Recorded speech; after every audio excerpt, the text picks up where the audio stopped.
So if you can look at everything as science, okay, and everything is a scientific energetic form and field, right? And so basically we're all atoms, and we're this one atom, and all these atoms are bouncing off each other to create matter, and then that matter creates things, and then those things, you know, create what you have in your world, right? And so atoms, which is what we are all made of, here's the thing, this thing, your body, your heart, your, you know, the desk, whatever it is.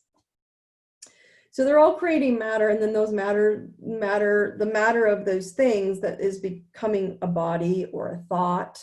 I mean, even thoughts are, you know, become matter because you think it up and then it becomes a thing. Your brain, your life, money, the virus, that's a thing, health, wealth. This is all just energy, guys. And so for an example, your body is made up of all these atoms, and each atom is made of neurons, protons, and electrons, right? Which basically means that you need both positive, negative charges to be at peace, or shall I say neutral. And so too many of either, right? Scientifically, if you want neutral, but if you have too many of either positive or negative energy, you become unstable. An atom will become unstable, which kind of supports this Buddhist mantra I love, which is don't seek for a positive mind, seek for a quiet mind. There's your neutrality. And it has talked to me for so long. And so what I want you to kind of take of this from an energetic perspective or a science perspective, which is an excess of anything will get you charged up, right? So what you used to have, what you maybe in the past, this whole looking at life from the old baggage that has to get closed in this whole energetic shift, right? So looking at what you had in excess from your past, which I warned all of you at the beginning of this whole thing, all your shadows will be surfacing. And it is simply called charged energy, right? Which you're all seeing a lot of in the world at the moment, shall I say, a lot of charged energy, right, are going out there, right? And so if you guys look at it from this angle, right? So if you're all atoms and now you're all these, here are these three balls, right? Here are the three balls of energy. And if you think about it as body, mind, and spirit, okay? And if body, mind, and spirit, and you think of this as an atom and this is life.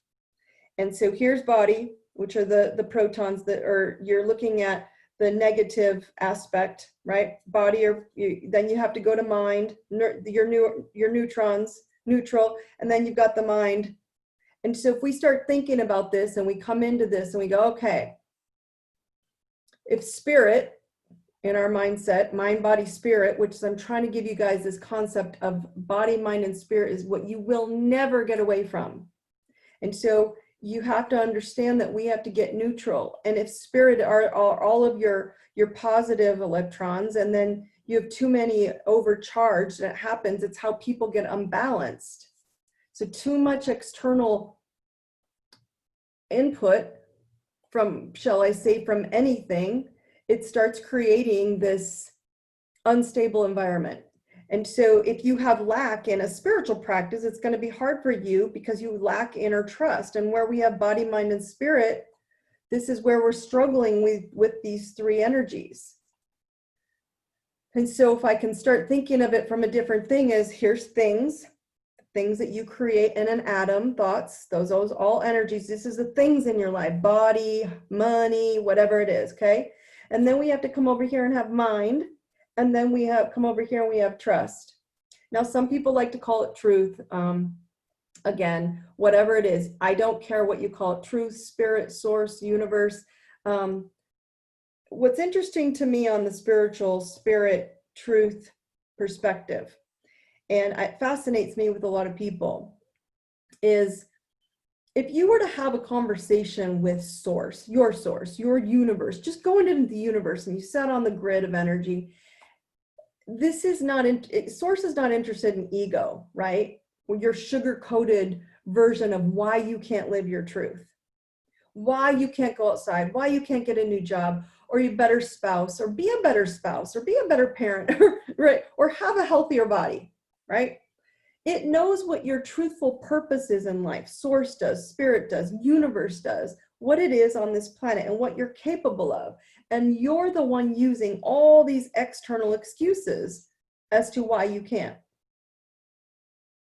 And so, you know, it feels like everything's heavy on the outside. And I'm picking that up with some of your comments. Thank you, by the way, Lisa. I am getting you. I'm not avoiding you. I'm just going to keep going through and I'll keep commenting.